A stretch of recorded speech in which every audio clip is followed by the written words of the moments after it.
Tidak. Yang dia serang cuma pangkalan-pangkalan Amerika, fasilitas. Ini menjelaskan dua hal kan? Hei, sahabat, kalian bukan musuh saya. Musuh saya itu, musuh kita itu ada dua di Timur Tengah ada satu, di benua Amerika ada satu. Dan kalau kalian minta perlindungan sama mereka, berarti kalian bodoh. Mari bersahabat dengan kita. Ini fakta intelijen kawan-kawan. Walaupun narasinya macam-macam di luar ini kan, faktanya begitu sekarang ini. Arab Saudi membentuk fakta pertahanan itu tujuannya adalah pelindungan dirinya. Dan di bawah tanah, karena selama ini bekerja sama dengan Amerika, mereka di bawah tanah sudah bekerja sama dengan Iran. Karena strategi Iran tadi itu. Dan fakta intelijen di bidang keuangan juga menyatakan dengan pasti. Kepentingan Amerika menyerang Iran itu bukan karena minyak, bukan karena nuklir, bukan karena membantu Israel. Tapi sistem keuangan dolar dia itu terganggu oleh Iran. Satu-satunya negara yang memang diembargo juga oleh Amerika yang tak mau memakai sistem pembayaran global yang dikuasai oleh Amerika, yaitu dolar dan sistem pembayaran seluruh dunia ini. Iran sama sekali tidak memakai dolar untuk alat ukurnya, untuk alat tukarnya, dan di sistem perbankannya. Dia menolak itu semua, membuang itu semua. Ini menyakitkan kepada Amerika. Ini berbahaya kepada Amerika. Karena negara-negara lain akan melihat. Selama ini negara-negara lain kita tahu seperti BRICS itu juga ingin menghantam dolar. Kemudian euro, mata uang tunggal di Eropa juga untuk menghantam euro. Kemudian Saddam setahun sebelum dia dijatuhkan itu juga menolak dolar untuk pembayaran minyak-minyaknya. Libya, Gaddafi, kemarin-kemarin itu dia diserang, dihabisi karena dia memakai dinar emas, menggadang-gadang dinar emas untuk menghantam dolar di Afrika. Itu jelas kawan-kawan. Mereka dihabisi semua. Begitu juga Venezuela.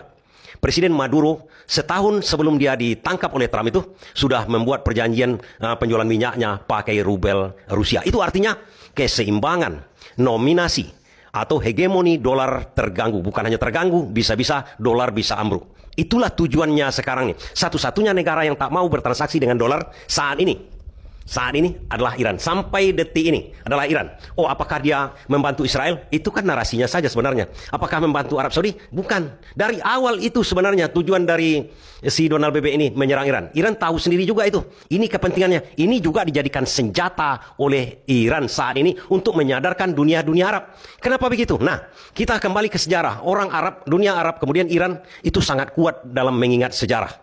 Kenapa sangat kuat dalam mengingat sejarah? Itu kan dijadikan mereka untuk misalnya berkuasa sekarang nih. Seperti Iran. Dia melihat sejarah Nabi Muhammad berhasil mendirikan negara Islam yang sangat kuat. Dia contoh, dia bulat-bulat seperti itu. Kemudian raja-raja di Arab itu mempergunakan agama Islam, sejarah Islam juga di situ untuk menguatkan kedudukan mereka. Dan mereka mendapatkan fakta lagi. Bahwa dolar Amerika itu bisa juga dihabisi. Asal mereka bersatu. Itu di dunia intelijen sudah terjadi sekarang. Yang ditakutkan mereka selama ini adalah ancaman dari Amerika kan? Kalau ancaman dari Israel itu kecil. Kawan-kawan, sebenarnya dunia Arab itu satu-satunya ditakutkannya adalah Amerika sebenarnya. Fakta sudah menjelaskan Saddam, kemudian di Afrika sana Libya, Gaddafi, Maduro dan lain-lain. Sekarang sudah dikatakan oleh Iran, bisa kok saya mengalahkan Amerika. Amerika itu pun tak ada apa-apa lagi. Kita bersatu yuk. Kita hajar itu. Supaya jangan diganggu lagi kita. Kan mereka yang membuat kekacauan di sini. Itu terasa sama negara Arab. Kenapa saya katakan terasa sama negara Arab sekarang? Sadar negara Arab sekarang ada peristiwa dulunya yang menghancurkan dolar juga, yang membuat Israel bertekuk lutut, yang membuat Amerika bertekuk lutut dengan bersatunya negara-negara Arab. Itu dinamakan Perang Yom Kippur, di mana seluruh negara-negara Arab itu, termasuk kita, pengekspor minyak, OPEC, kita kan masuk OPEC di tahun 73. Pecahlah perang. Perang antara Mesir, Suriah, dan dibantu oleh negara-negara Arab lainnya dengan Israel untuk perebutan daerah Golan, dataran tinggi Golan, kalau nggak salah saya itu. Itu rame-rame dikeroyok Israel pada waktu itu. Kewalahan Israel pada waktu itu. Banyak korban sipil di Israel. Memang kalau udah perang begitu itu tidak ada lagi sipil dengan tentara begitu kan. Dihajar semua ya, kecil. Negara Israel itu kan kecil. Tapi karena Israel akhirnya dibantu oleh Amerika. Dibantu oleh Amerika pada waktu itu. Kuat lagi Israel ini, bisa dia menghalau balik. Begitu mereka negara-negara Arab termasuk Saudi Arabia dan negara-negara OPEC yang tergabung di pengekspor minyak pada waktu itu, ekspor minyak utama, pemasukan minyak utama ke Amerika pada waktu itu adalah dari negara Arab. Datang Raja Faisal. Raja Faisal ini adalah Raja Arab Saudi pada waktu itu. Dia konsolidasikan seluruh negara-negara Arab yang kalah perang Yom Kippur tersebut. Karena sudah dibantu Amerika, mereka embargo itu Amerika dengan minyak. Kelabakan Amerika pada waktu itu. Kelabakan. Akhirnya Amerika bertekuk lutut. Bertekuk lutut, mereka menghentikan bantuannya kepada Israel. Dan negara-negara Arab juga menghentikan serangannya dengan Israel. Israel dipaksa untuk menghentikan serangannya juga. Karena sudah merangsek Israel ini ke Mesir, ke Suriah, ke Arab. Datang Raja Faisal ini. Raja Faisal itu mengembargo Amerika. Di situ bertekuk lutut namanya Presiden Nixon pada waktu itu.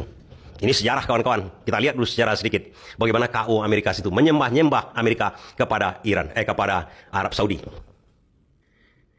Namun sayangnya tercapai kesepakatan. Dan di sini dikerjai lagi negara-negara Arab itu. Arab Saudi khususnya, pengekspor minyak paling besar pada waktu itu. Itu yang dinamakan petrodolar itu kawan-kawan. Jadi Amerika berjanji tidak akan membantu Israel lagi. Asal minyak Arab Saudi kembali dijual dalam bentuk dolar ke Amerika. Sehat lagi dolar itu. Tapi seluruh minyaknya itu harus pakai dolar. Nah, itu yang berbahaya. Salah di situ perjanjian Raja Faisal dengan Amerika ini. Salahnya kenapa? Dia membolehkan seluruh minyaknya dijual pakai dolar tok. Nah, itu salahnya. Seharusnya dia biarkan, pakai emas, pakai ini segala macam. Akhirnya apa? Orang mau beli minyak ke negara-negara OPEC harus ambil dolar lagi. Dolar jadi kuat lagi. Ingat, target Iran, sebetulnya Iran ditargetkan itu karena ini mengancam nominasi dolar kan? Yang saya katakan, ini fakta intelijen keuangan. Di situ lagi-lagi masuk perangkap Arab Saudi ini. Seharusnya dia biarkan aja. Boleh saya memberikan minyak sama kalian, beli pakai dolar boleh. Tapi yang lain-lain kalau mau beli pakai pound sterling boleh. Ini tidak, dibuat perjanjian itu. Perjanjian itu harus pakai dolar, kemudian negara-negara teluk itu didirikan pangkalan-pangkalan Amerika untuk menjaga mereka. Oke, untuk menjaga mereka. Dari serangan siapa? Dari serangan Israel pertamanya. Itu tahun 73 kawan-kawan. Iran masih bersahabat dengan Amerika. Karena sah Iran itu sahabat kental dari Amerika pada waktu itu. Betul-betul condong. Minyaknya seluruhnya diberikan kepada Amerika pada waktu itu. Oke, nampak sama kawan-kawan kan? Tali temalinya. Nah, 1979, Ayatollah Khomeini memveto itu semua. Memveto apa? Minyak dari Iran itu tidak lagi dijual ke Amerika. Dia tidak mau pakai dolar sejak itu. Sejak 1979. Oke, tunggu dulu kita. Masalah Raja Faisal. Kenapa ketakutan sekali negara-negara Arab ini, khususnya elit-elitnya, kepada Amerika? Sebenarnya bukan kepada Amerika. Amerika pun sendiri ada takut-takutnya. Raja Faisal yang kemarin mengembargo Amerika itu, ujung-ujungnya terbunuh oleh ponakannya sendiri. Karena dia bisa-bisa kapan-kapan saja Raja Faisal ini kan berkuasa seumur hidup nih. Kapan saja dia bisa mengeluarkan lagi senjata dia kan. Nyadar dia ditipu lagi oleh Amerika. Dia keluar lagi senjata dia. Satu-satunya negara di Arab itu yang bisa menghancurkan Amerika dari segi ekonomi dan petrodolar namanya. Cuma Arab Saudi kan. Berbahaya ini. Akhirnya dia ditembak oleh ponakannya sendiri. Konspirasinya begitu kawan-kawan. Katanya itu masalah pribadi, dendam pribadi keluarga. Tapi di balik itu ponakannya ini disekolahkan di Inggris. Dari kecil sampai besar disekolahkan di Inggris. Kawan-kawan tahu kalau di dunia intelijen, dalam dunia doktrinasi, jangan-jangan ini keponakannya sudah didoktrin. Targetnya adalah Raja Faisal. Digantikan Raja Faisal dengan yang baru pada waktu itu. Ya, pada waktu itu yang baru itulah betul-betul diobrak-abrik Arab Saudi itu. Kenapa diobrak-abrik? Jadi sekarang minyak Arab itu kan dijual ke Amerika pakai dolar, pakai kertas saja. Dicetak oleh Amerika kertas, kemudian dikasih kepada Arab Saudi. Artinya Amerika yang punya minyak di Arab Saudi itu kan. Kemudian dolarnya tadi itu kan banyak masuk itu ke Arab Saudi. Disuruh tanam lagi di Amerika, investasi katanya, hotel segala macam. Masuk lagi uang itu ke Amerika. Jadi tidak ada punya simpanan dolar itu Arab Saudi itu. Kenapa itu kebodohan di Arab Saudi? Kalau dia banyak punya dolar, oke lah, kerjasama dolar semua, pakai dolar semua untuk membeli minyak. Begitu suatu waktu nanti dia tidak enak dengan Amerika, dia bisa mainkan spekulasi. Bagaimana caranya? Dia banyak punya dolar.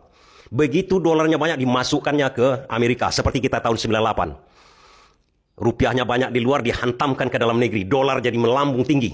Dan di situ bisa dia bikin dolar itu jatuh. Dibandingkan mata uang yang lain di dunia. Bisa-bisa koit ekonomi Amerika kalau macam-macam kepada Arab Saudi. Tapi sekarang dolarnya itu sendiri ditanamkan di Amerika. Jadi udah kembali ke Amerika dari segi ekonomi, orang tahu itu. Ini kebodohan.